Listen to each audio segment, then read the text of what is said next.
place, mis queridos hermanos y amigos, volver a saludarles a todos ustedes esta mañana de domingo a través de este medio virtual.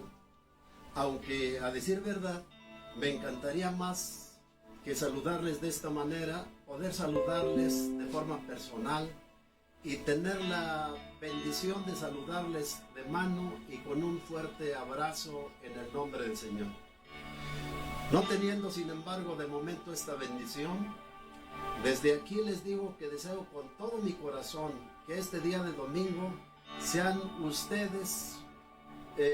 para ustedes un día de profunda bendición, y les abrazo en el nombre del Dios Santo.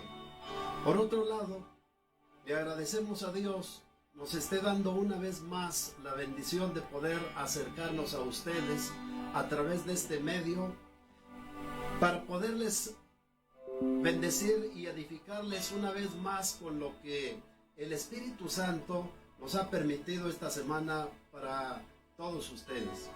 Así que, si les parece bien, les invito para que nos unamos en oración a fin de pedir al Señor su bendición en el culto de este día para la gloria de su nombre. Oremos. Dios y Padre Celestial que estás en el reino de los cielos, te agradecemos porque nos permites nuevamente en esta mañana estar delante de tu presencia, Señor. Listos nuevamente, Dios de los cielos, para ocuparnos en lo mejor, para ocuparnos en lo más importante, lo que tiene que ver, Señor, con tu santísima persona, ocuparnos en la adoración y a la alabanza que como pueblo semanalmente, Señor, dirigimos a ti. Te pedimos pues que en este contexto, Padre, bendigas a todos y cada uno de los hermanos que están allá en sus hogares, como lo estás haciendo con nosotros también en estos momentos. Bendigas a las personas que en este momento se están conectando con nosotros a través de este medio, Señor, y permitas que en este día todos podamos ser edificados al alabarte, al glorificarte y al bendecirte, Padre. Esta mañana te pedimos muevas nuestros corazones, uses nuestros labios para que tu glorioso nombre sea exaltado, Dios.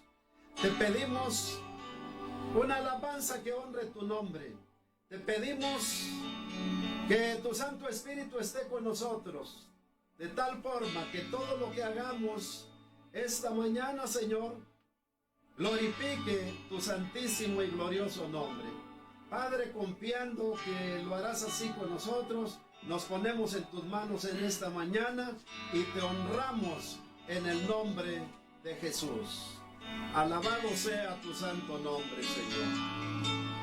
Les invito, mis queridos hermanos y amigos, allá donde se hallan en sus hogares, en esa bendición que el Señor nos está permitiendo, cantemos este precioso himno titulado Vine a alabar a Dios. Alabado sea su santo nombre.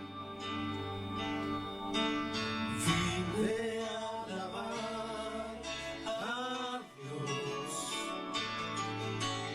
Vine a alabar a Dios. Vine a alabar su santo nombre. Vine a alabar a Dios.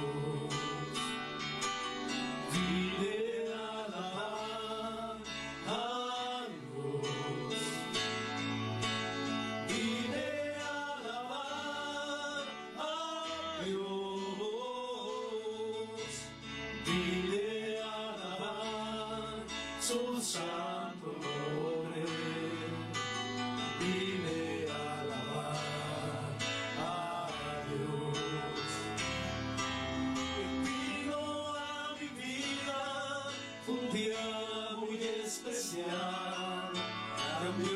mi corazón, me enseñó un camino mejor, y esa es la razón por la que canto hoy. Vine a alabar a Dios, vine a alabar a Dios,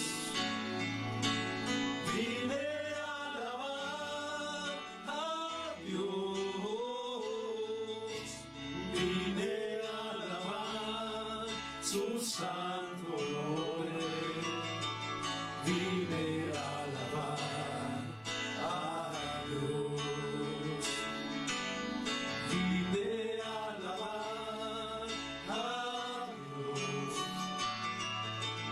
vine a alabar a Dios, vine a alabar su santo nombre, vine a alabar a Dios.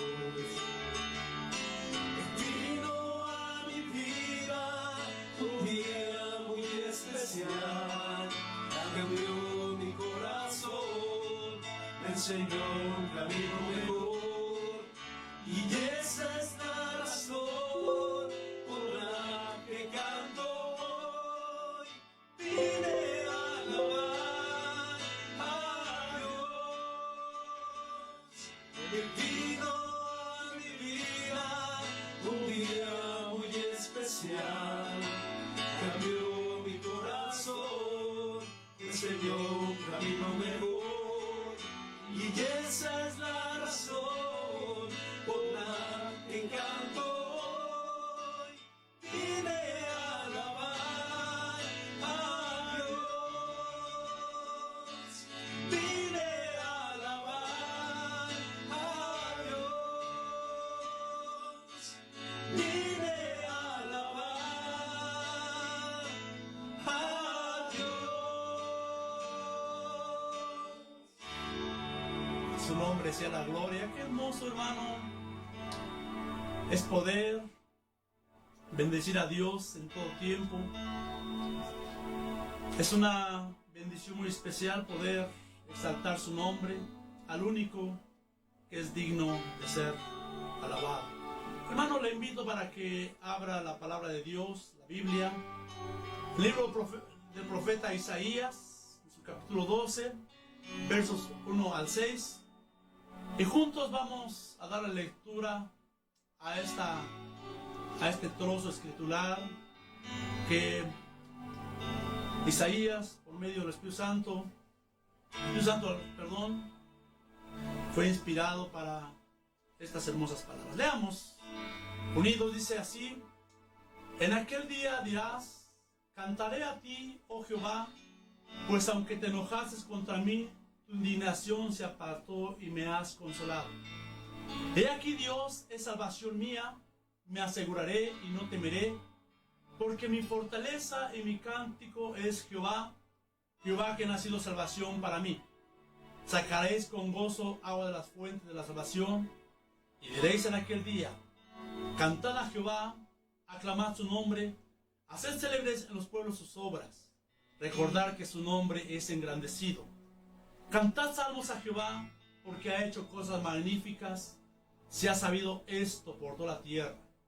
Regocíjate y canta, oh moradora de Sión, porque grande es en medio de ti el Santo de Israel. A él toda la gloria por los siglos de los siglos. Vamos a entonar un canto más, hermano, y ahí donde usted está,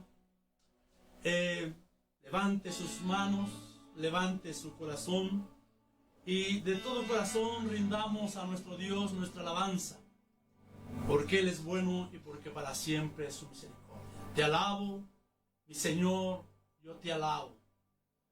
Cantemos, hermanos. Aleluya. Te alabo, mi Señor, yo te alabo, porque tú eres el todo para mí, porque junto a ti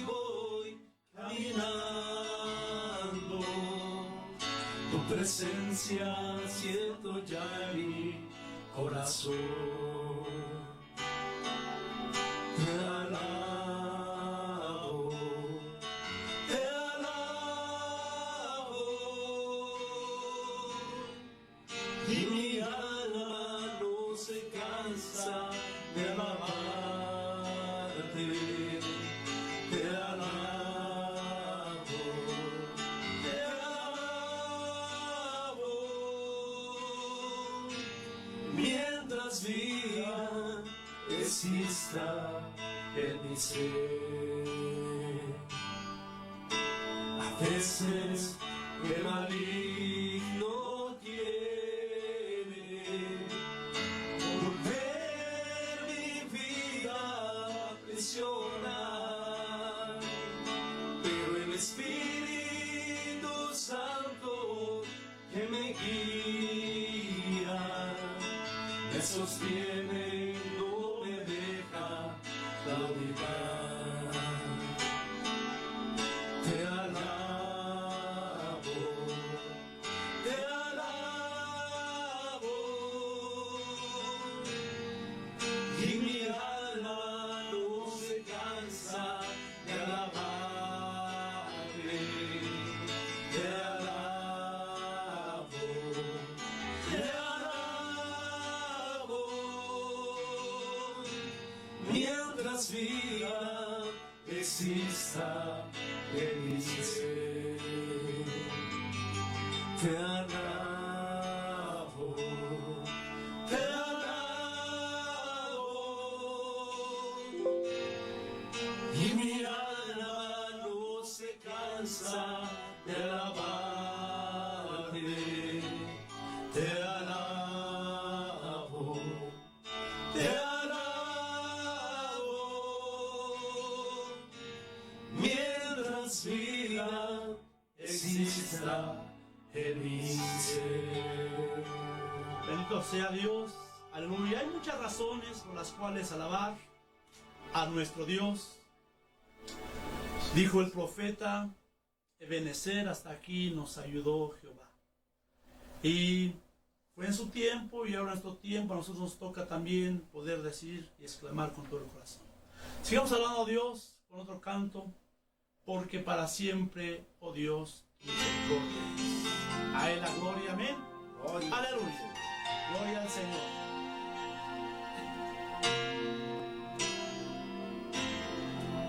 Porque para siempre, oh Dios, tu misericordia es. Porque para siempre, oh Dios, tu misericordia es. Mejor que la vida es. Mi alma lo sabe, porque para siempre, oh Dios, tu misericordia es. Más basta que el ancho mar, más alta que el cielo está, porque para siempre, oh Dios, tu misericordia es. Porque para siempre, oh Dios, tu misericordia es. Porque para siempre, oh Dios, tu misericordia es. Mejor que la vida es. Mi alma lo sabe, porque para siempre, oh Dios, tu misericordia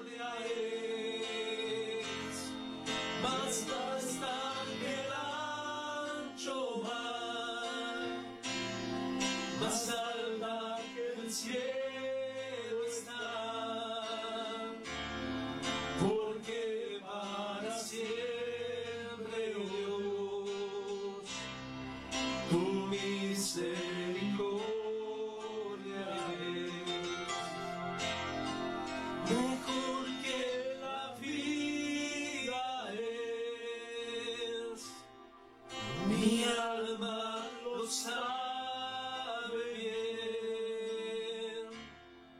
porque para siempre, oh Dios, tu misericordia es más vasta que el ancho mar, más alta que el cielo está, porque para siempre, oh Dios, tu misericordia es. Gracias a Dios, porque su palabra dice: el cielo y la tierra pasarán, mas su palabra no pasará. Vamos a orar en esta mañana por la exposición, por el expositor que trae la palabra de Dios, el alimento que nutre nuestro corazón, que da fuerza al débil, que transforma todo nuestro ser. Oremos. Padre de los cielos, soberano y eterno Dios, damos gracias, Padre eterno. Ciertamente tú has sido tan bueno para con nosotros. Somos tu más preciado tesoro, Padre celestial. En tu palabra, precioso Dios, tú cuidas de las aves de los cielos, tú cuidas de las flores del campo. Mi Dios, te alabamos y te bendecimos por todas tus bendiciones. En esta mañana, Padre soberano, queremos poner en tus manos preciosas a tu siervo. Te rogamos que tú le uses con poder y autoridad. Que tu divino y santo Espíritu, Padre celestial, ponga las palabras en sus labios. Y a tu iglesia, mi Dios, donde quiera que estén mis hermanos, te ruego que tú les bendigas, les fortalezcas. Padre nuestro, gracias, porque tu palabra es medicina para nuestros huesos. Tu palabra, mi Dios eterno, nos da la seguridad, la esperanza para seguir adelante. Mi Dios, por lo tanto, rogamos sea tu voluntad en esos momentos. Mi Dios de los cielos, gracias te damos en el nombre precioso y soberano de tu amado, nuestro Señor y Salvador Jesucristo. Amén. Gloria a Dios.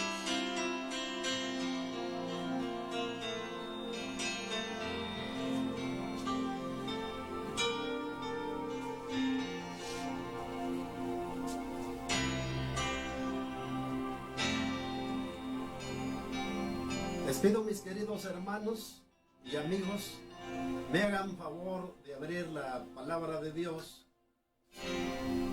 allá en el Evangelio según San Mateo, capítulo 7, versículos números 24 al 27, para la gloria de Dios.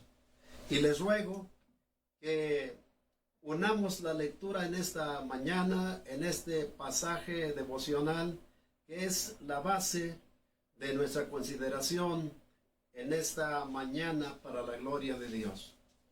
Dice de la siguiente manera ahí en el pasaje: cualquiera pues que me oye estas palabras y las hace, le compararé a un hombre prudente que edificó su casa sobre la roca. Descendió lluvia y vinieron ríos y soplaron vientos y golpearon contra aquella casa y no cayó, porque estaba fundada sobre la roca. Pero cualquiera que me oye estas palabras y no las hace, le compararé a un hombre insensato que edificó su casa sobre la arena, y descendió lluvia, y vinieron ríos, y soplaron vientos, y dieron con ímpetu contra aquella casa, y cayó, y fue grande su ruina. Les pido en esta mañana, en el nombre del Señor, nuevamente, pónganse cómodos en sus hogares, atentos a lo que vamos a considerar en esta mañana, y juntos nos edifiquemos para la gloria de Dios. Y le digo lo siguiente: el tema titulado ¿qué debe hacer la iglesia durante este tiempo de pandemia?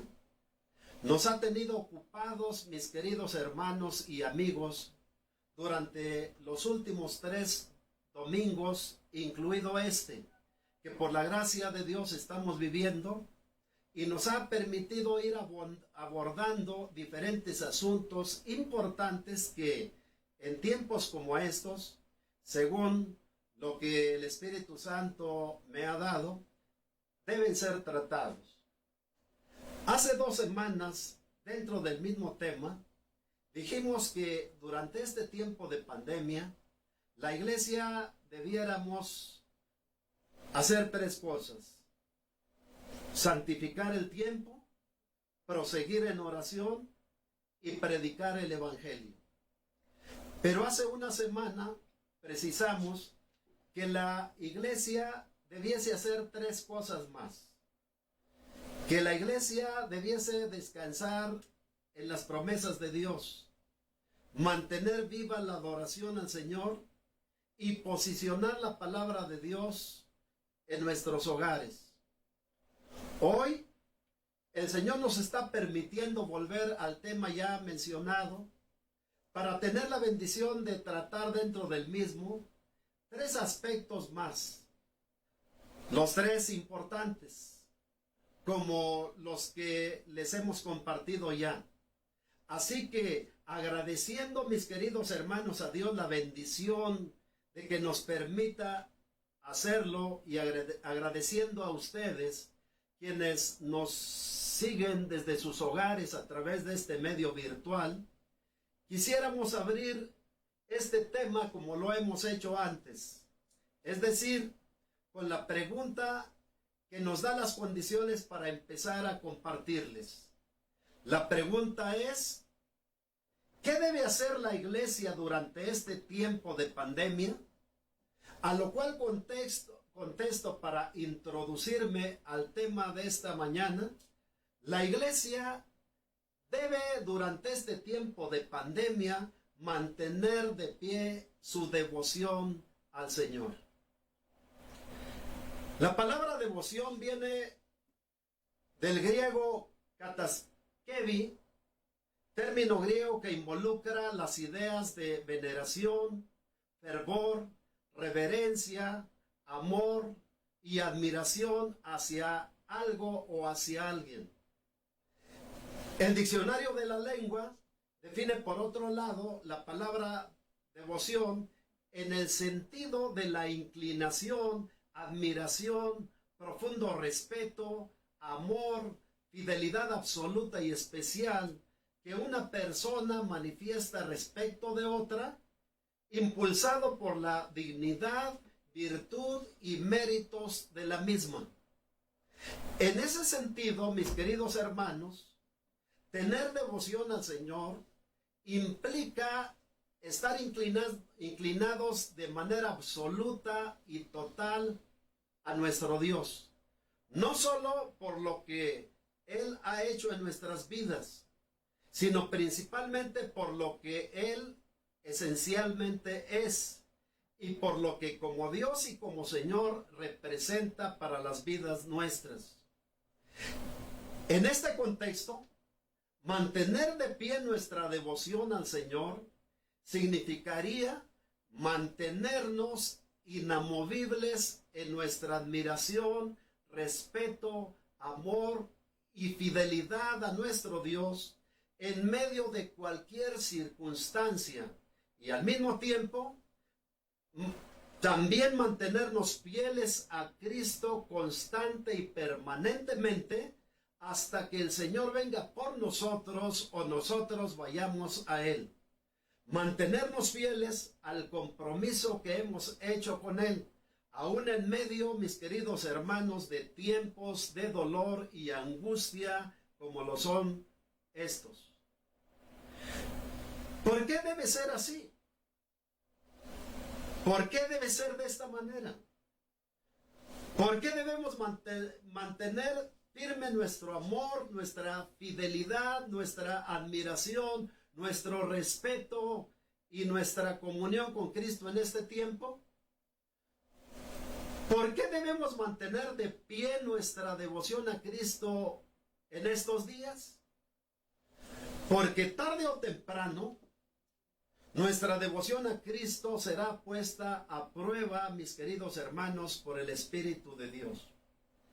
La Biblia enseña que Dios prueba la vida de los justos y que dentro del derecho soberano que el Señor tiene sobre ellos, los prueba de diversas maneras y con propósitos diferentes.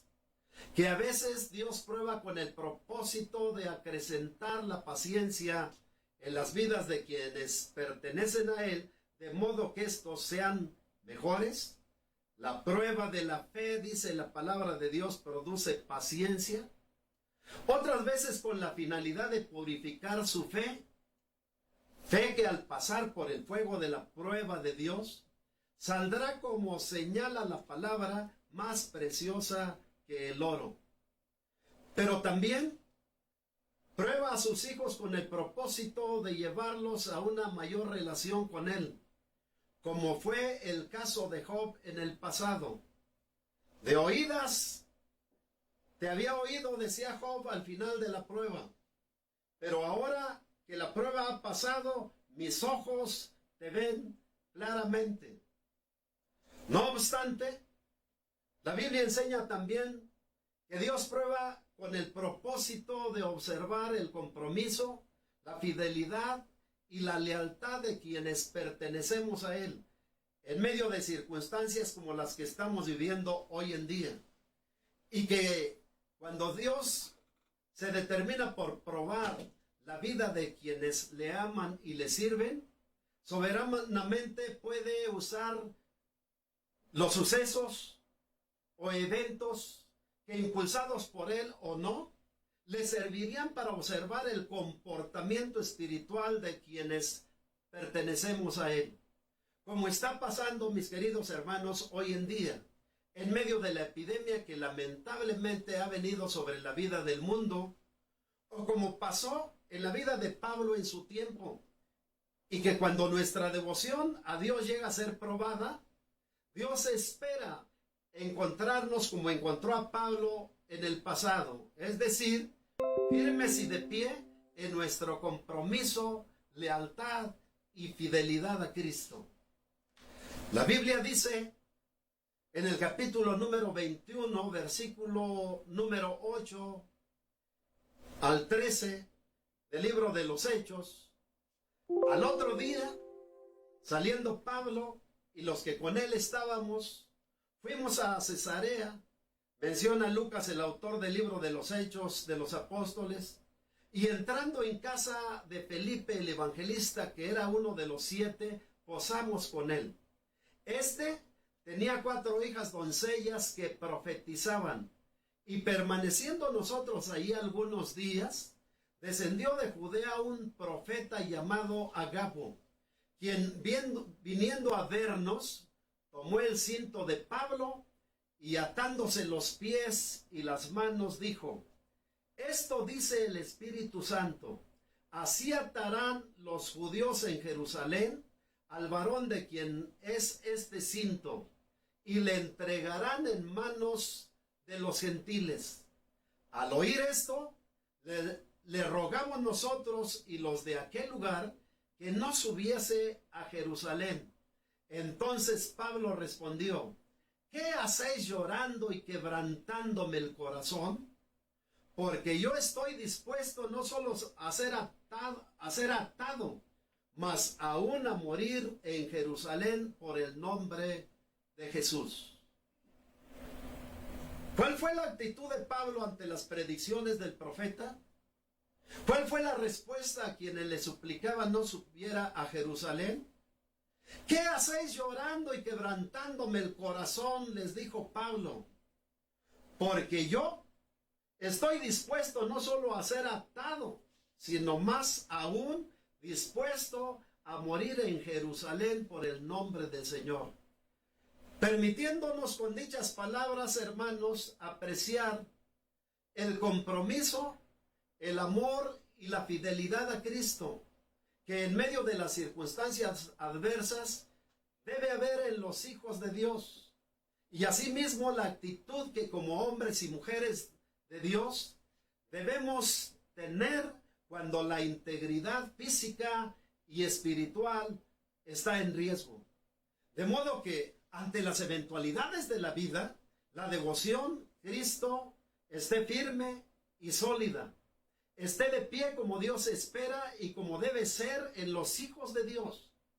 Pero las palabras de Pablo el apóstol nos enseñan también que en tiempos de tempestad y de muerte, mis queridos hermanos y amigos, como lo fueron para él en sus días y como lo son para nosotros ahora, no son tiempos para arredrarse, no son tiempos para flaquear espiritualmente, no son tiempos para echar hacia atrás nuestra relación con Cristo, no para sucumbir al temor o al miedo que traen las tempestades de la vida, sino más bien son tiempos para pararse sobre la roca sobre la que estamos edificados, y en su nombre enfrentar con la asistencia de su Santo Espíritu los peligros y temores de la vida, manteniendo de pie en todo momento, mis queridos hermanos y amigos,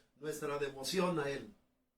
La Biblia dice que las cosas que se escribieron antes para nuestra enseñanza se escribieron a fin de que por la paciencia y la consolación de las Escrituras tengamos esperanza en tiempos como estos.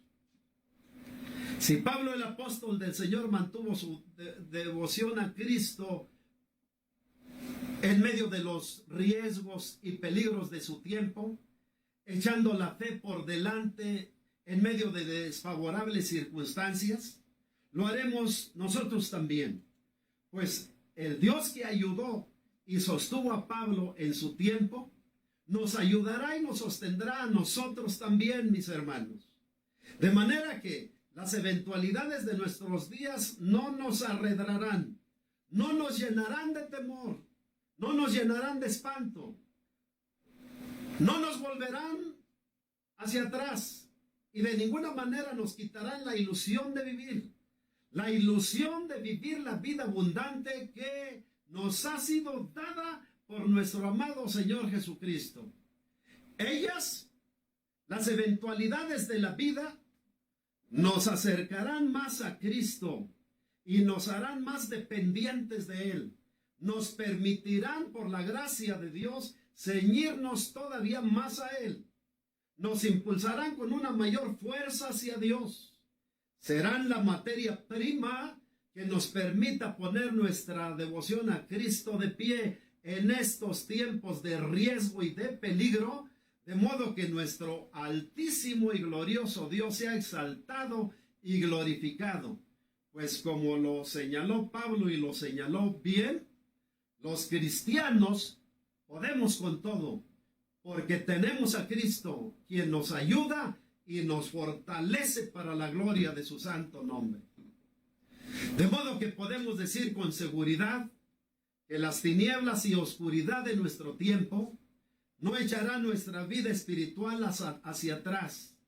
Más bien, mis queridos hermanos y amigos, nos permitirán a quienes tenemos nuestra devoción bien fincada en Cristo, ver de manera más clara, de manera más nítida la luz, y fortalecer más y de mejor manera nuestra devoción a quien expresó hace más de 20 siglos: Yo soy la luz.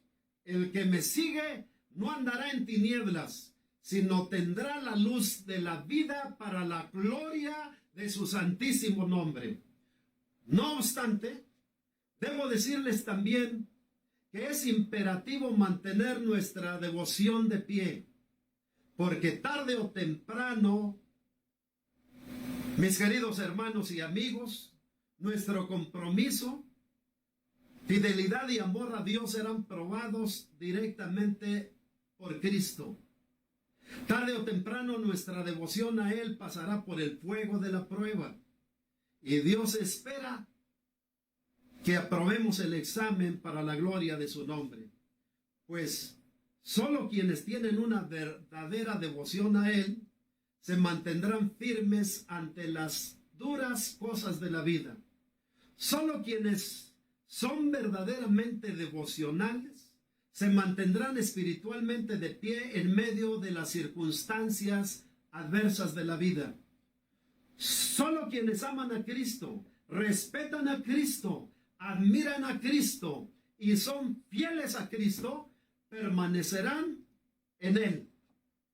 La Biblia revela que los discípulos se multiplicaron durante el ministerio terrenal del Señor nuestro Jesucristo. El Evangelio de Juan en su capítulo 6 nos permite deducirlo. Como resultado de la palabra que Cristo predicaba, eran no pocos los que venían a Él. Pronto, quienes vinieron a Cristo fueron probados por Él. El contexto del capítulo número 6 de Juan nos permite aseverarlo. Encontramos ahí, en el contexto, que en algún momento Cristo pasó de la leche de la palabra al alimento sólido de la palabra. Cuando ese momento llegó, mis queridos hermanos y amigos, muchos de los que habían venido a Él empezaron a disgustarse y a decir: dura es esta palabra, ¿quién la puede oír?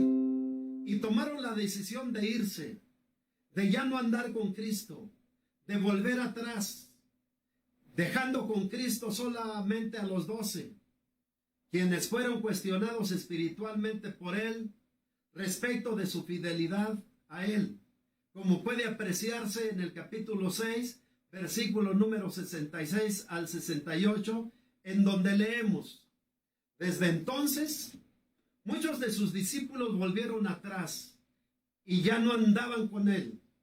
Dijo entonces Jesús a los 12: ¿queréis acaso iros también vosotros? Le respondió Simón Pedro: Señor, ¿a quién iremos? Tú tienes palabras de vida eterna. ¿Qué preguntó Cristo a los 12? Preguntó: ¿qué queréis acaso iros también vosotros? ¿O quieren irse ustedes también? A lo cual los discípulos contestaron a través de la voz de Pedro: Señor, ¿a quién iremos? Y aseveraron: solo tú tienes, Señor, palabras de vida eterna.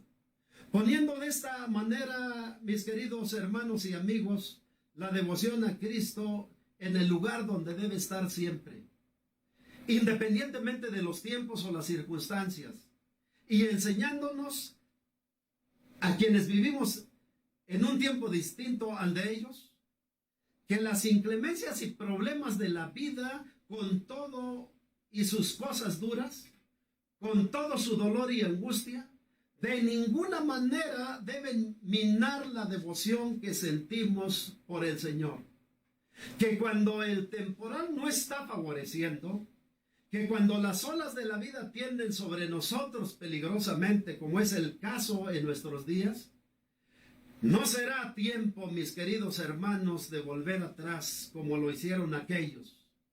Será tiempo de mantenerse de pie, de mantener de pie nuestra devoción a Dios y a nuestro bendito Salvador, el Señor nuestro Jesucristo. De modo que lo que ellos preguntaban, nos lo preguntemos también nosotros. Y lo que ellos afirmaron, lo afirmemos también nosotros.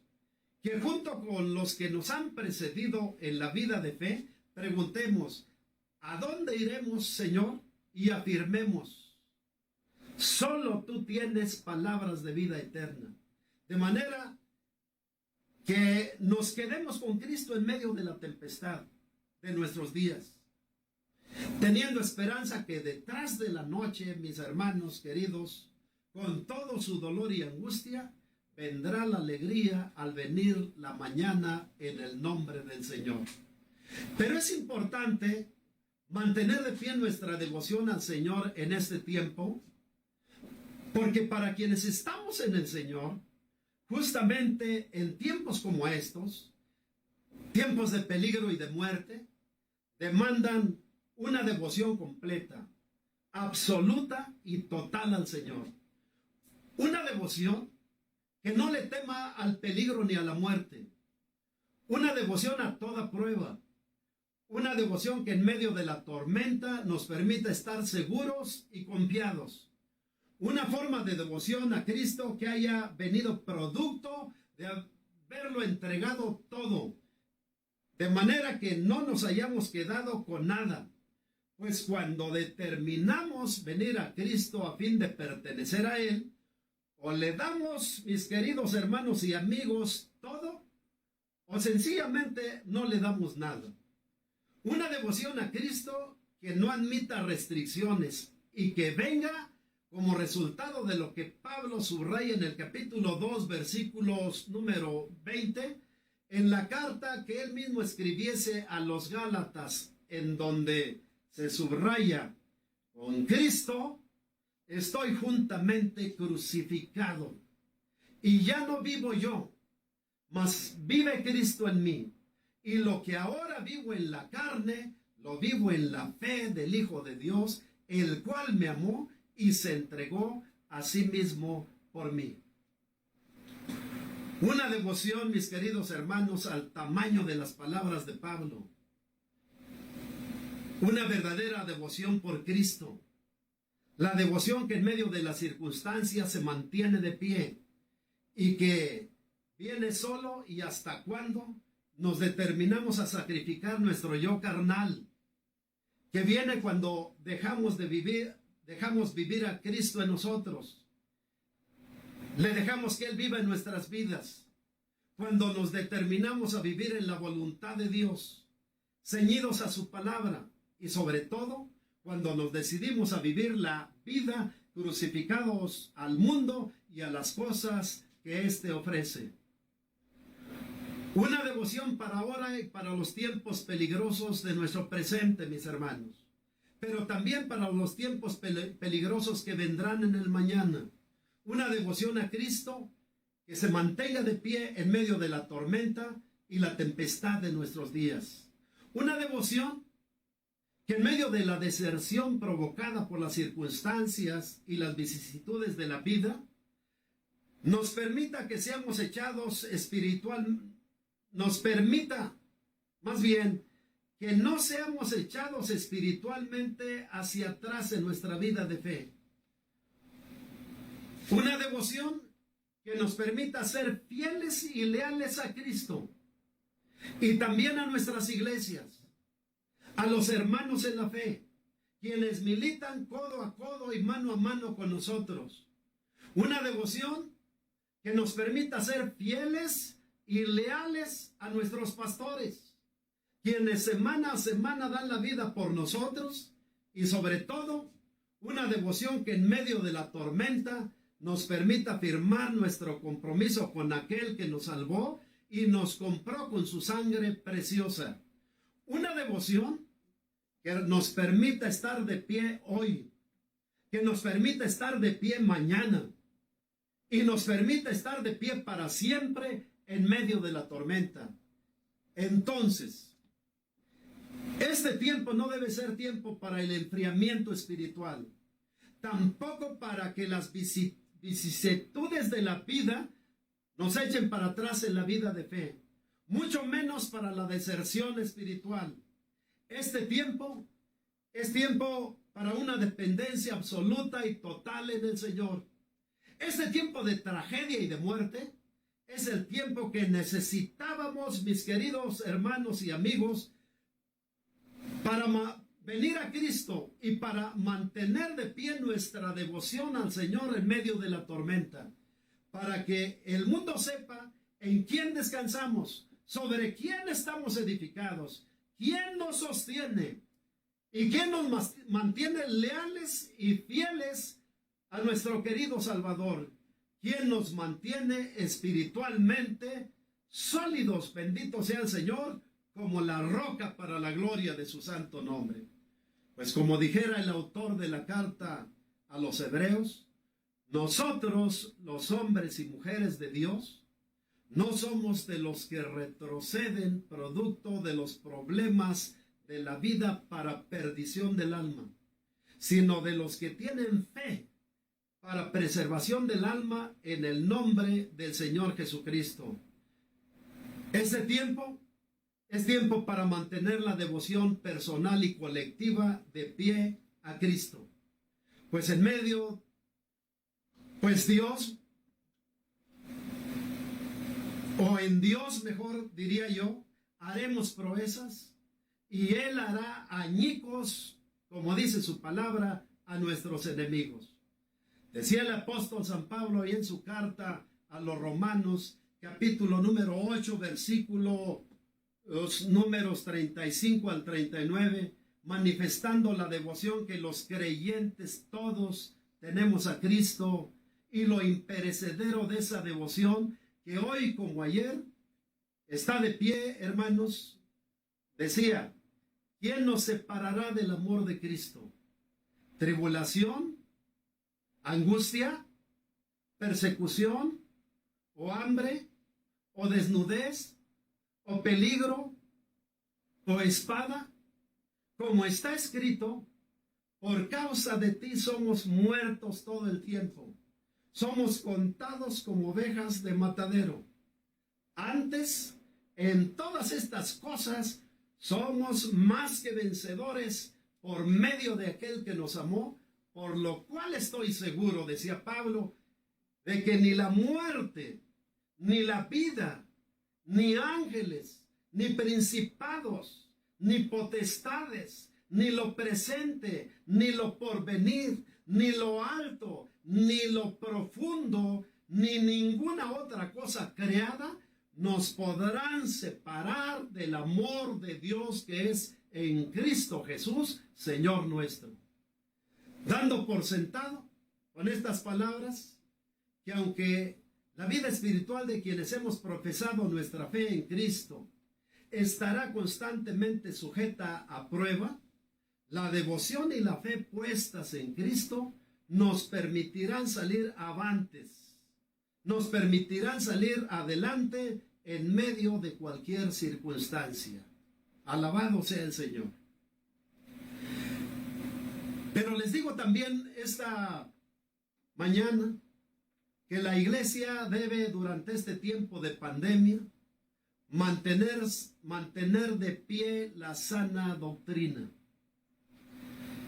Se define a la palabra doctrina como el conjunto de principios o enseñanzas espirituales establecidas por el Señor Jesucristo en relación a los diferentes temas plasmados en la palabra de Dios y sostenidos como verdades absolutas por la iglesia de nuestro Señor y Salvador Jesucristo.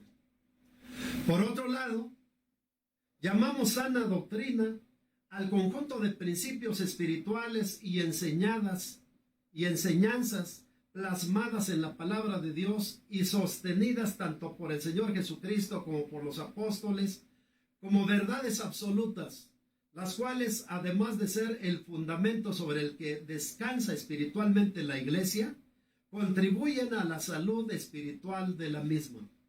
Cuando decimos, pues, que debemos mantener de pie la sana doctrina, lo que queremos indicar es que en este tiempo de pandemia y de crisis espiritual en el mundo, la iglesia debe mantener de pie la doctrina revelada por el Espíritu Santo, la doctrina enseñada y predicada por Cristo durante su ministerio terrenal, la doctrina sostenida y predicada por los apóstoles, y asimismo la doctrina sobre la que descansa la vida espiritual de la iglesia de nuestro Señor y Salvador Jesucristo. Pues a pesar de que se cayera en la tentación de edificar la vida espiritual sobre algo distinto o algo diferente, la palabra de Dios enseña que la iglesia está edificada sobre el fundamento doctrinal de los apóstoles y profetas, en el cual la principal piedra del ángulo es Jesucristo mismo. Ahora bien, hay mandamiento de Dios en el sentido de cuidar la sana doctrina, la doctrina bíblica, la doctrina basada en la sabiduría de Dios y no en la sabiduría humana. La doctrina que ha sido entregada a la iglesia para bendición, pero también para su cuidado. Hay mandamiento en el sentido de insistir constantemente en el cuidado de ella, pues no faltará, según la omnisciencia de Dios, quien pretenda trastocar o vulnerar la doctrina. Cuando Pablo escribe a Timoteo su primera carta, entre otras cosas importantes, según podemos observar, recomienda a Timoteo tener sumo cuidado de la doctrina, mencionándole el beneficio tanto personal como colectivo que vendrá producto de insistir en el cuidado de la misma. En el capítulo 4, versículo número 16 de dicha carta, Pablo recomienda: ten cuidado de ti mismo y de la doctrina, persiste en ello, pues haciendo esto te salvarás a ti mismo y a los que te oyeren. Damos por sentado, al considerar las palabras de Pablo, que no se necesita ser cuidadoso con aquello que no se puede alterar, vulnerar o diluir. Luego, si Pablo recomienda se cuide la doctrina y se insista en el cuidado de ella, entendemos, mis queridos hermanos, que la misma es susceptible de ser alterada, como sucedió en el pasado, como sucede en nuestros días y como seguramente sucederá en el futuro.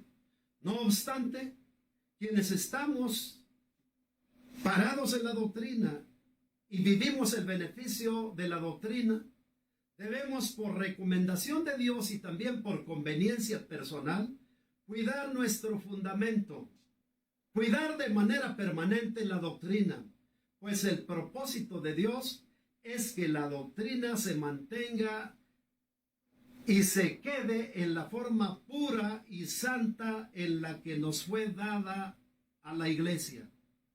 Pero hay también, por otro lado, una exhortación en la palabra de Dios en el sentido de cuidar la doctrina. Pues cuando en el pasado el autor de la carta a los Hebreos habló a la iglesia acerca del cuidado que ésta debía tener respecto del fundamento doctrinal sobre el cual está edificada la iglesia, mencionó que la mejor forma de cuidar este fundamento será mantenernos inamovibles en la doctrina o en la sana doctrina.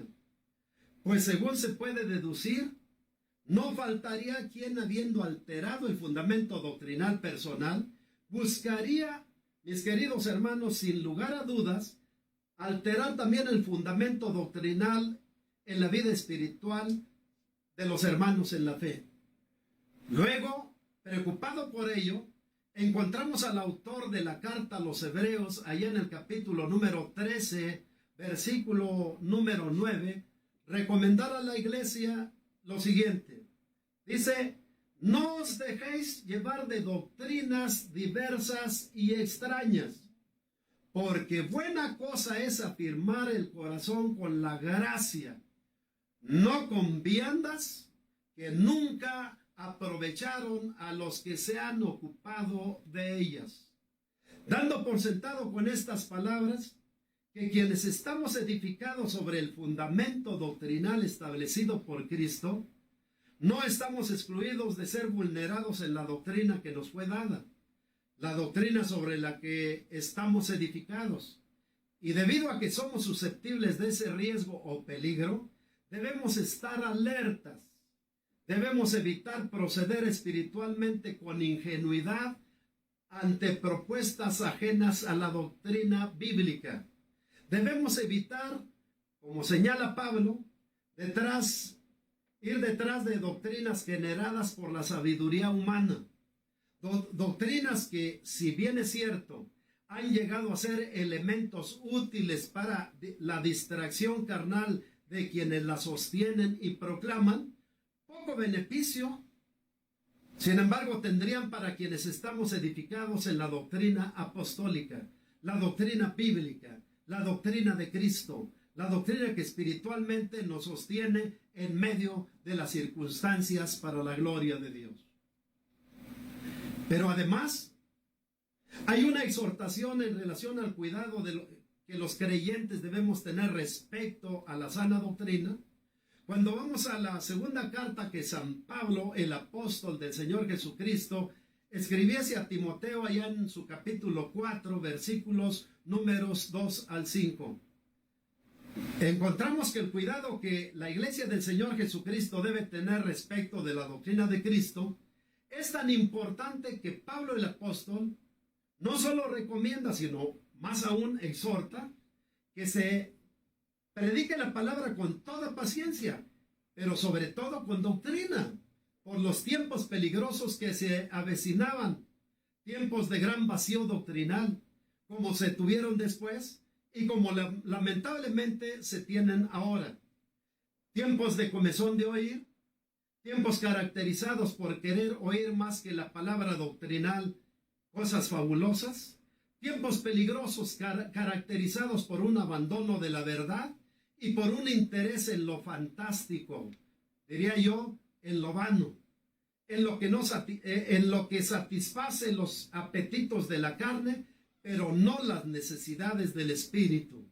En dicha carta, Pablo exhorta solemnemente a Timoteo diciendo: te encarezco delante de Dios y del Señor Jesucristo, que juzgará a los vivos y a los muertos en su manifestación y en su reino, que prediques la palabra, que instes a tiempo y fuera de tiempo, redarguye, reprende, exhorta con toda paciencia y doctrina, porque vendrá tiempo, decía Pablo, cuando no sufrirán la sana doctrina, sino que teniendo comezón de oír, se amontonarán maestros conforme a sus propias concupiscencias, y apartarán de la fe el oído, y se volverán a las fábulas.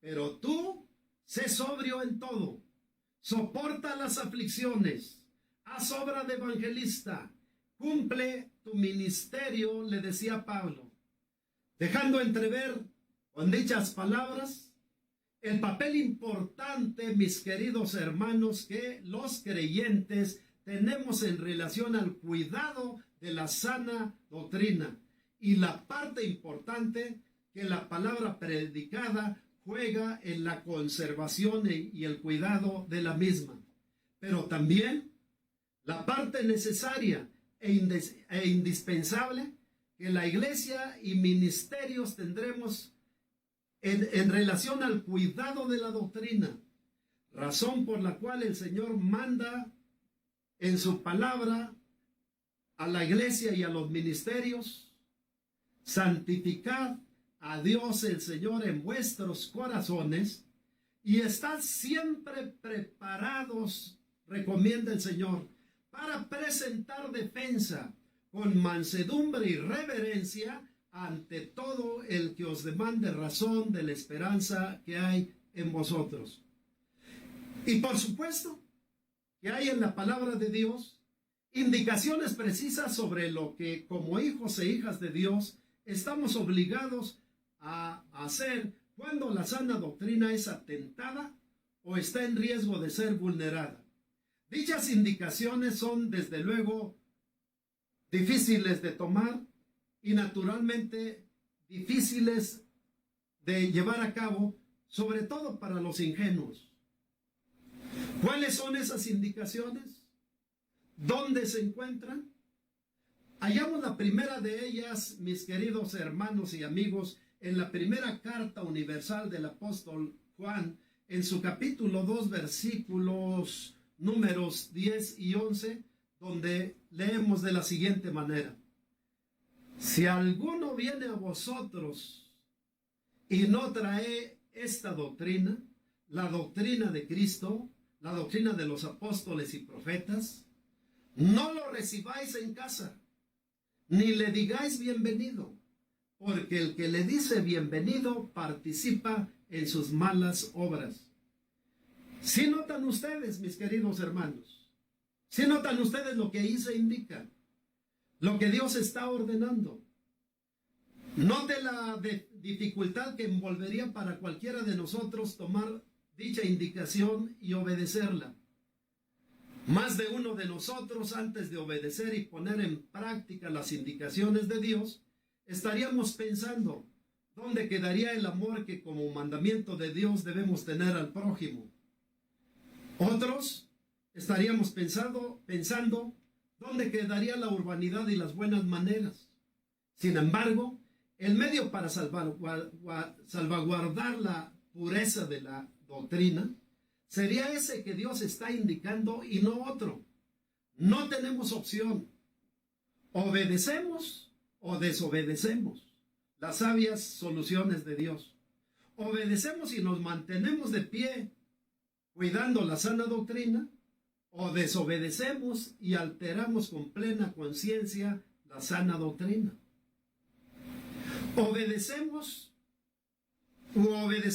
y coparticipamos de las malas, obedecemos o no obedecemos, obedecemos o coparticipamos de las malas obras de quienes alteran la sana doctrina. La segunda indicación la encontramos en la carta que el apóstol Pablo escribiese a los romanos en su capítulo número 16, versículos números 17 y 18, donde se nos pide con ruegos a la iglesia que estemos, mis queridos hermanos, al tanto de quienes manifiestan estar en el Señor, pero cuyo comportamiento espiritual y conveniencias materiales lo niegan, y en donde se nos da nuevamente instrucciones precisas sobre qué hacer para mantener firme la doctrina. Leemos ahí lo siguiente: mas os ruego, decía Pablo, hermanos, que os fijéis en los que causan divisiones y tropiezos en contra de la doctrina que vosotros habéis aprendido, y ponga mucho sentido ahí, y que os apartéis de ellos, porque tales personas no sirven a nuestro Señor Jesucristo, sino a sus propios vientres, con sus suaves palabras y lisonjas engañan los corazones, escuche bien, de los ingenuos. Analicemos. ¿Qué cosas se piden a la iglesia en dicho pasaje de modo que podamos mantener firme la doctrina? Se nos pide que no perdamos de vista a los que causan divisiones en la iglesia, que observemos a quienes causan tropiezos contra la doctrina. Se nos pide también que nos apartemos de quienes están en contra de la sana doctrina, pues con sus acciones y palabras lisonjeras no sirven al Señor, sino a quien disemina la falsa doctrina. Y sumado a esto, mis queridos hermanos, en la carta primera que Pablo el apóstol escribiese a Timoteo en su capítulo 6, versículos números 3 al 5, indica lo que la iglesia de Cristo debe hacer con quienes, insatisfechos con la doctrina de Cristo, generan con la falsa doctrina problemas al interior de la iglesia del Señor nuestro Jesucristo.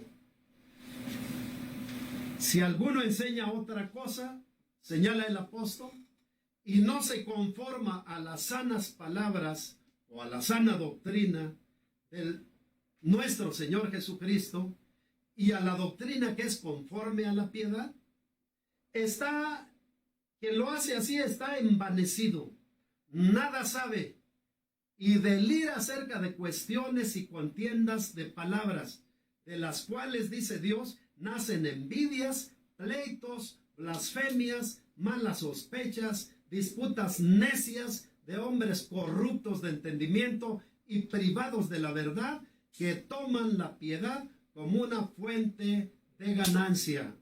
Apártate, dice Dios, de los tales. ¿Pueden ustedes que me escuchan notar lo que ahí se señala nuevamente? Pablo está diciendo que el origen de la falsa doctrina, aparte de venir de Satanás, hermanos, viene producto de no estar los creyentes de acuerdo con la sana doctrina, la doctrina enseñada por Cristo, la que es conforme a la piedad. Pero después señala que esa condición de inconformidad pone espiritualmente a quien lo hace así en un mal estado espiritual, generando problemas al interno de la iglesia.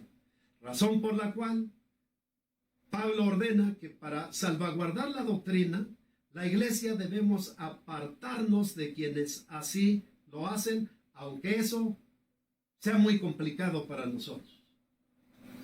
La tercera indicación la encontramos en la segunda carta que Pablo escribiese a los tesalonicenses en su capítulo 2, versículos números 13 al 15, en donde observamos al apóstol dando gracias a Dios por la salvación de los hermanos de Tesalónica y por los medios espirituales que el Señor había usado para ello, indicándoles lo que ellos debían hacer para mantenerse en la sana doctrina que habían aprendido. Allí se lee lo siguiente: pero nosotros, decía Pablo, debemos dar gracias a Dios respecto de vosotros, hermanos amados en el Señor, de que Dios os haya escogido desde el principio para salvación, mediante la santificación por el Espíritu y la fe en la verdad, a lo cual os llamó mediante nuestro evangelio, para alcanzar la gloria de nuestro Señor Jesucristo. Así que, hermanos, estad firmes y retened la doctrina que habéis aprendido, sea por palabra o por carta nuestra. Y nuevamente preguntamos, ¿qué fue lo que Pablo recomendó a los tesalonicenses para mantener y conservar la doctrina? Les recomendó dos cosas. Número uno, que se mantuvieran firmes en la condición espiritual en la que se encontraban, como debe ser en cualquier hombre y mujer de Dios que hayan experimentado la gracia de Dios. Y número dos, que retuvieran la doctrina, que significa no abandonar la doctrina y desde luego mantenerse en la sana doctrina.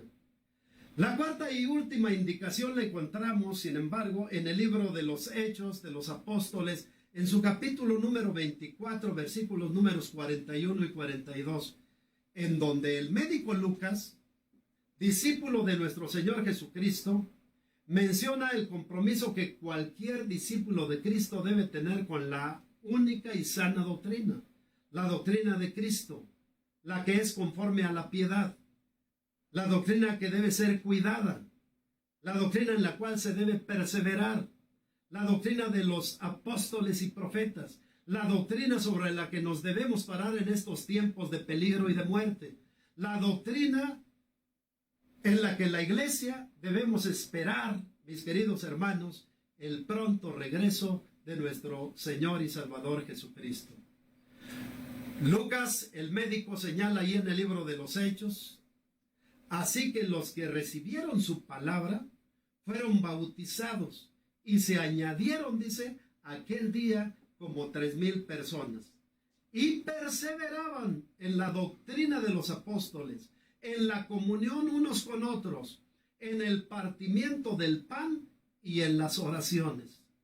Dando ejemplo, hermanos amados, y enseñándonos que la mejor forma de cuidar la sana doctrina será precisamente viviendo la sana doctrina, caminando espiritualmente en la sana doctrina, sujetándonos a la sana doctrina, predicando la sana doctrina, siendo fieles y leales a la sana doctrina, pero también evitando alterar la sana doctrina o simulando la sana doctrina, y desde luego perseverando y esperando a Cristo en la sana doctrina.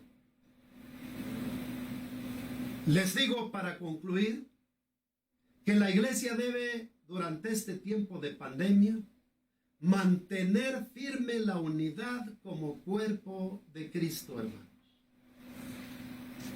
Mirad cuán bueno y cuán delicioso es habitar los hermanos juntos en armonía.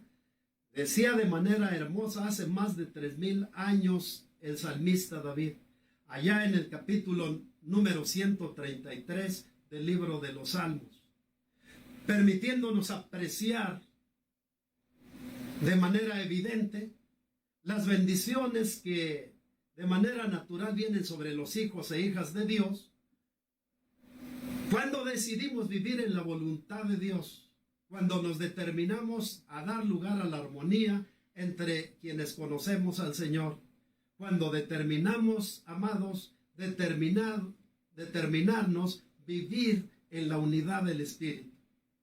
1000 años después, encontramos al Señor Jesucristo allá en la intimidad del huerto de los olivos, intercediendo por nosotros los discípulos ante el Padre y orando apasionadamente ante Él por la unidad nuestra. Pero algunos años posteriormente de que hubiera terminado el ministerio terrenal de nuestro divino Salvador en este mundo, Pablo, uno de los principales apóstoles del Señor, escribió no poco acerca de la unidad de la iglesia en algunas de sus cartas, llevándonos de manera natural, junto con David y el Señor, a reflexionar acerca de este valor espiritual. Y asimismo, a preguntarnos cosas importantes como, ¿qué es la unidad? ¿Por qué debemos los cristianos dar lugar a la unidad? ¿Y qué debemos hacer como hijos de Dios para dar lugar a la unidad? Desde una perspectiva secular, se llama unidad al conjunto de elementos que entremezclados entre sí dan lugar a un todo o a una unidad. Por ejemplo, el cuerpo humano es el resultado de los miembros que entrelazados entre sí hacen del mismo la unidad a la cual nosotros llamamos cuerpo. 1 metro es el resultado final de 1000 milímetros o 100 centímetros que, organizados debidamente, dan lugar a la unidad de medida calificada por nosotros como metro. 1 año, por ejemplo, es el resultado de los 12 meses que, organizados debidamente, dan lugar a la unidad de tiempo denominada por nosotros como año o 1 año. En ese sentido, diríamos que la unidad, en un sentido espiritual, sería el resultado, mis hermanos, de la unión de voluntades, sentimientos, pensamientos y doctrina de quienes conformamos el cuerpo del Señor nuestro Jesucristo.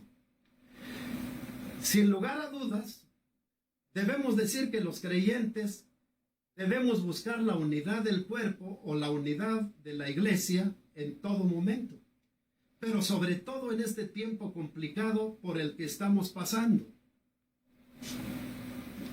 Alabado sea el Señor. Pero el tiempo presente, con los problemas que ha traído consigo, no serían desde luego la única razón que espiritualmente tendríamos para orientarnos a la unidad tan necesaria en cualquier ámbito, pero sobre todo entre nosotros los creyentes.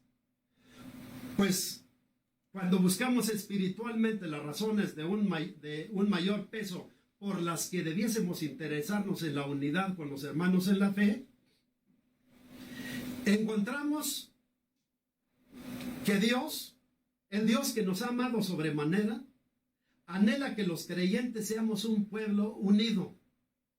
Esto se deduce de manera clara de la llamada de atención que Dios le dio a su pueblo a través del profeta en el ayer, profeta Malaquías, allá en el libro que lleva su nombre, en el capítulo 2, versículo número 10, donde Dios pregunta a quienes estaban espiritualmente desunidos: ¿no tenemos todos un mismo Padre? ¿No nos ha creado un mismo Dios? ¿Por qué pues nos portamos deslealmente el uno contra el otro, profanando el pacto de nuestro Dios? Pero sumada a esta razón encontramos una de un peso similar a la ya mencionada, puesto que cuando pensamos en la unidad tan necesaria en el cuerpo de Cristo y miramos a Cristo, encontramos que dentro de las diversas cosas que Él esperaría de quienes conformamos su pueblo, precisamente estaría la que tiene que ver con la unidad del mismo. Esto se deja ver de manera bastante clara cuando nos detenemos a mirar los eventos que tuvieron lugar la noche anterior al día de su crucifixión, la crucificación del Señor allá en el Getsemaní. Y encontramos a Cristo ocupado en diversas cosas, pero entre todas, dándose el tiempo, mis hermanos, para clamar en oración al Padre, pidiendo lo que parecería complicado, si no es que imposible. Padre, decía Cristo, allá en el capítulo 27, versículo número 11 del Evangelio de Juan: ya no estoy en el mundo, mas estos están en el mundo, y yo voy a ti. Padre Santo, a los que me has dado, guárdalos en tu nombre, para que sean uno, así como nosotros. Y volví a suplicar en el capítulo número 17, en los versículos números 20 al 23 del mismo Evangelio: mas no ruego solamente por estos, decía Cristo, sino también por los que han de creer en mí por la palabra de ellos, para que todos sean uno, como tú, oh Padre, en mí y yo en ti, que también ellos sean uno en nosotros, para que el mundo crea que tú me enviaste. La gloria que me diste, yo les he dado para que sean uno, así como nosotros somos uno, yo en ellos y tú en mí, para que sean perfectos en unidad, para que el mundo conozca que tú me enviaste y que los has amado a ellos como también a mí me has amado. Pero la unidad de los creyentes, mis amados, fue anhelada vehementemente también por los grandes hombres de Dios que nos precedieron en la vida de fe. Pues si solamente traemos a colación a Pablo, el más grande apóstol del Señor nuestro Jesucristo, y nos damos el tiempo para analizar sus cartas con detenimiento, encontramos que cuando escribe a la iglesia del Señor, uno de los temas en el que más insiste es precisamente el que tiene que ver con la unidad de quienes formamos el cuerpo de Cristo. Y su insistencia respecto de la misma es tal que en sus cartas Pablo no solo pide a la iglesia se dé a la unidad, sino lo que es todavía mayor, suplica a los creyentes que la conforman, abran el corazón a la unidad, como claramente se observa en la primera carta a los Corintios, en su capítulo 1, versículos número 10, donde leemos: os ruego, pues, hermanos, por el nombre de nuestro Señor Jesucristo, que habléis todos una misma cosa, y que no haya, dice, entre vosotros divisiones, sino que estéis perfectamente unidos en una misma mente y en un mismo parecer. No obstante, mis hermanos, debemos preguntarnos también en este apartado: ¿qué debemos hacer para dar lugar a la unidad de la iglesia del Señor? Indudablemente que la unidad anhelada por Dios nuestro Padre orada y pedida por Cristo nuestro Salvador y rogada por Pablo a los creyentes, será posible si y solo si cumplimos las condiciones que ésta demanda. Es decir, pedir la unidad de los creyentes al Espíritu Santo, quien la puede hacer posible. Entregar nuestras voluntades, nuestros pensamientos y sentimientos a Él. Y hacer la parte que como creyentes bíblicamente nos correspondería hacer. ¿Qué cosas nos correspondería hacer después de esto? En el contexto en que hemos venido hablando, debemos decir que para hacer posible la unidad, se necesita la coparticipación de quienes pretendemos hacerla posible. Dejar de lado lo que impediría el milagro de la unidad en medio de nosotros y hacer la parte que a cada cual nos correspondería dar para darle presencia a la misma. Tal vez pueda, mis queridos hermanos, ilustrar esto de la siguiente manera. Había, se dice, una pequeña aldea en medio de los árboles, al pie de una montaña, y allí vivía un hombre paralítico de sus pies, que apenas se movía, arrastrándose sobre el suelo. Enfrente de su choza había un hombre ciego y testarudo. Ambos se habían enemistado por alguna razón desconocida. Lo cierto es que todos los días no les faltaba una excusa para discutir acaloradamente. En más de una ocasión, se dice, se desearon la muerte el uno al otro.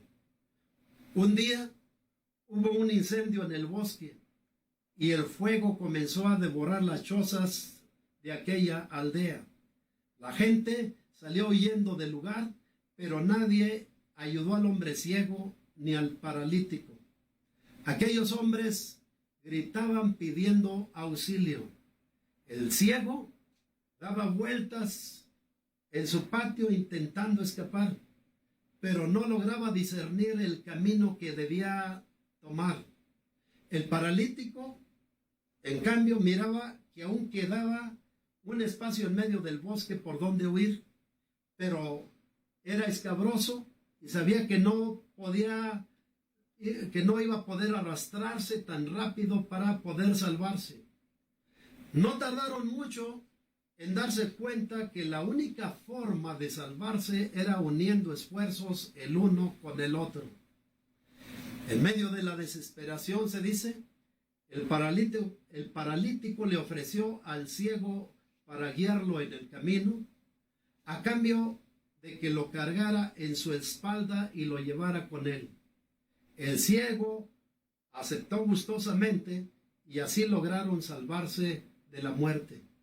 Después de esto, aquellos hombres comprendieron que su enemistad era inútil y perjudicial, que su desunión era inútil y perjudicial. Comprendieron que dentro de ese antivalor no había bendición para ninguno de los dos. Se dice que se disculparon, como posiblemente se necesita entre nosotros los creyentes para generar la unidad, y llegaron a ser los mejores amigos. Y es que solo cuando nos determinamos a dar lugar a los demás, cuando enfrentamos el desafío del cambio y miramos a los demás con los ojos que quisieran ser vistos y nos determinamos a hacer equipo con ellos, sobre esta causa, hermanos, haremos posible el camino de la unidad. Debemos pedir a Dios que nos permita, en conjunto con nuestros hermanos queridos, ser de un mismo sentir, pero no de un mismo sentir según nosotros lo entendemos o lo percibimos o lo interpretamos, sino de un mismo sentir según nos lo ha enseñado nuestro bendito Salvador, de manera que podamos dar lugar a la unidad, como se menciona en el capítulo número 15, versículo número 5 y 6 del libro de los Romanos, o a los Romanos donde se lee, pero el Dios de la paciencia y de la consolación os dé entre vosotros un mismo sentir según Cristo Jesús, para que unánimes, dice Pablo, a una voz glorifiquéis al Dios y Padre de nuestro Señor y Salvador Jesucristo.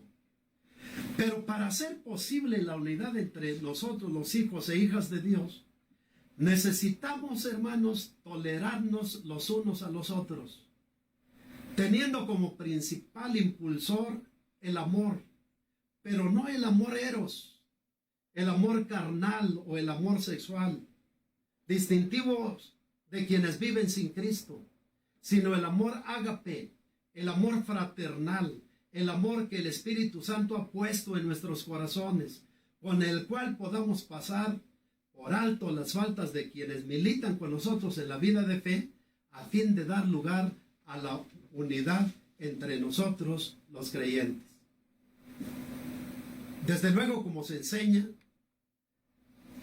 allá en el capítulo número 4, versículos números 1 al 3, de la carta que Pablo dirigió a los Efesios, en donde observamos lo siguiente: yo pues, preso en el Señor, decía Pablo, os ruego que andéis como es digno de la vocación con la que fuisteis llamados, con toda humildad y con mansedumbre, soportándoos con paciencia los unos a los otros en amor, y solícitos, decía, en guardar la unidad del Espíritu en el vínculo de la paz. Debemos buscar la unidad y mantener firme la unidad en estos tiempos de tragedia y de muerte, hermanos.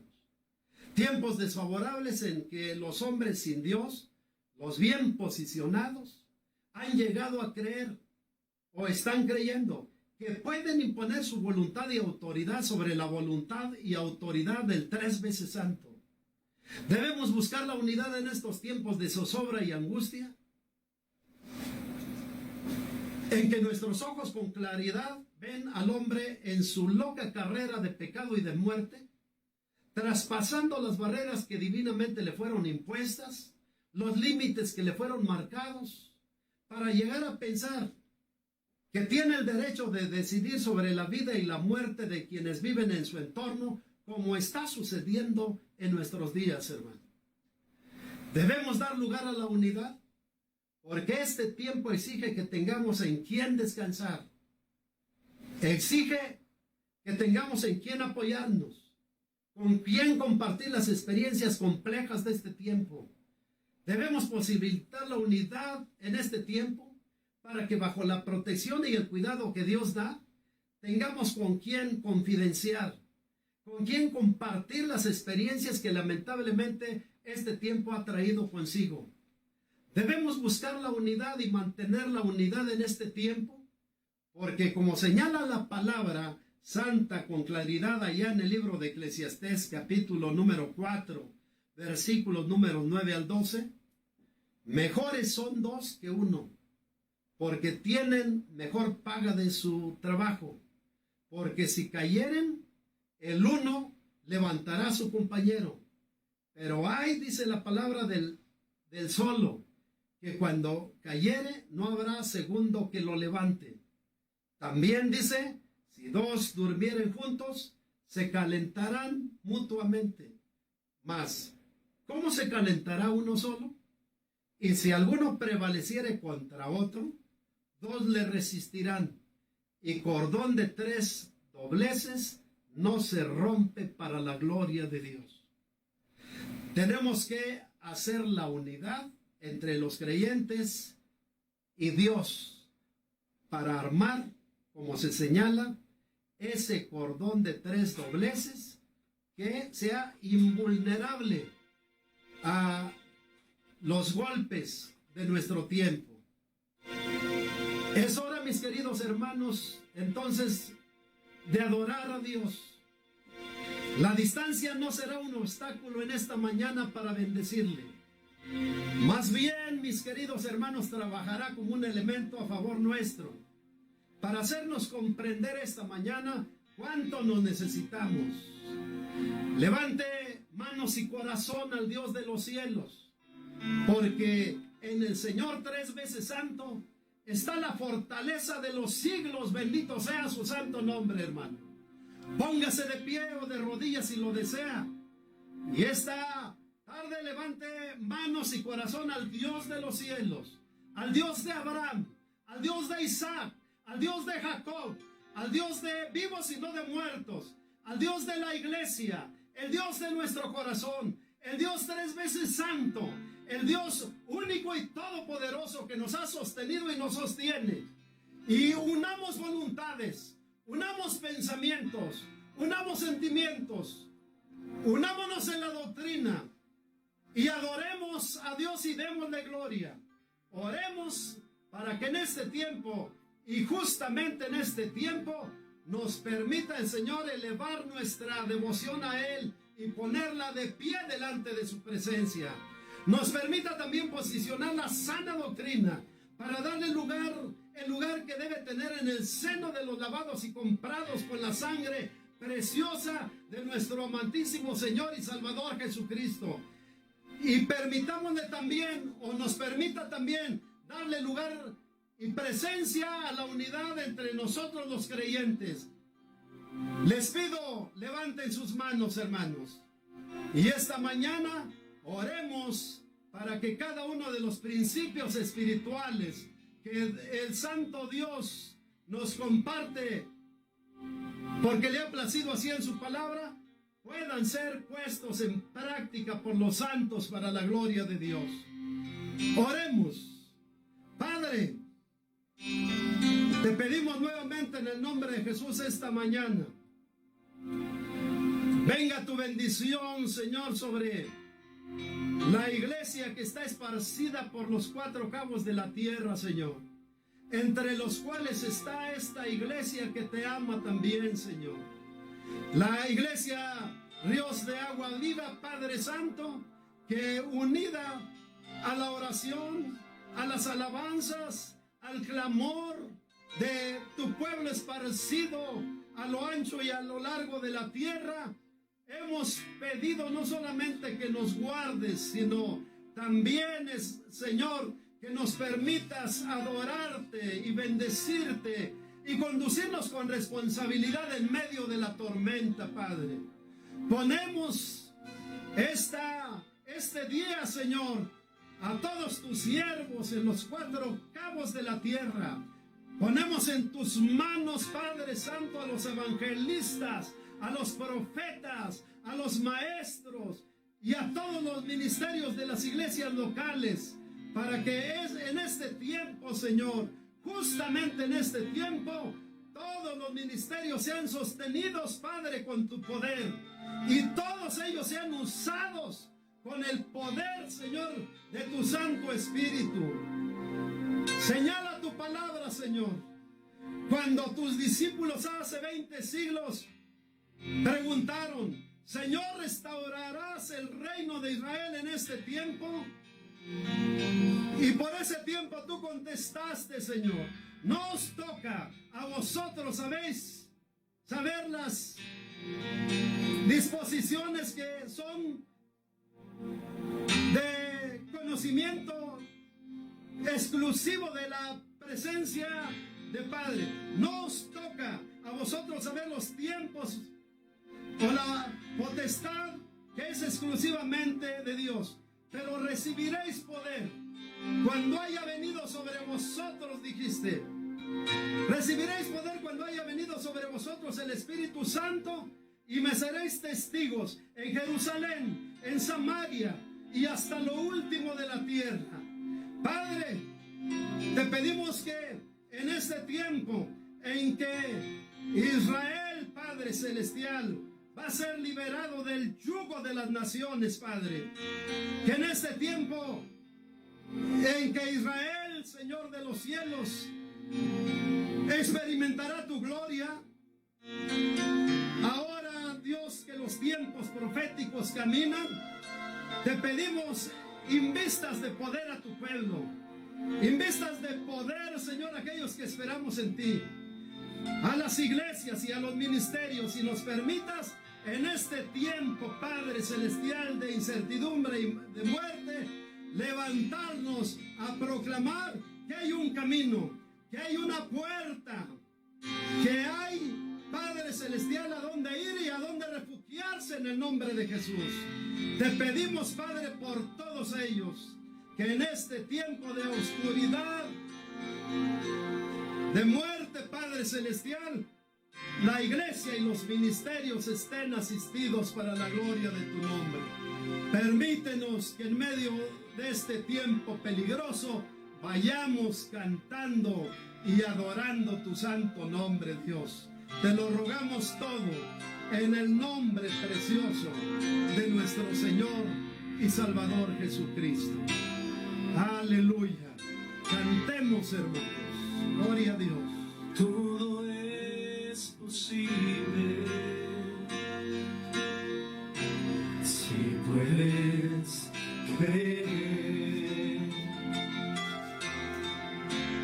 Todo es posible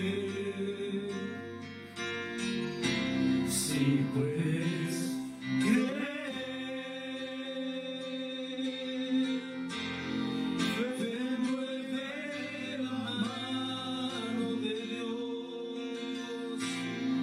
Su palabra viva,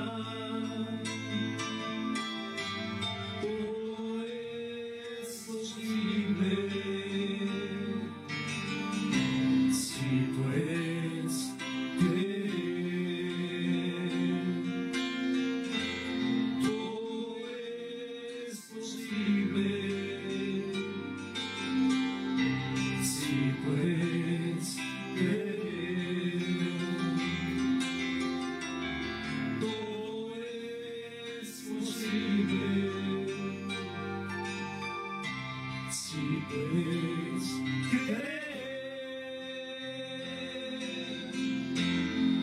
Te mueve la mano de Dios, en su palabra viva.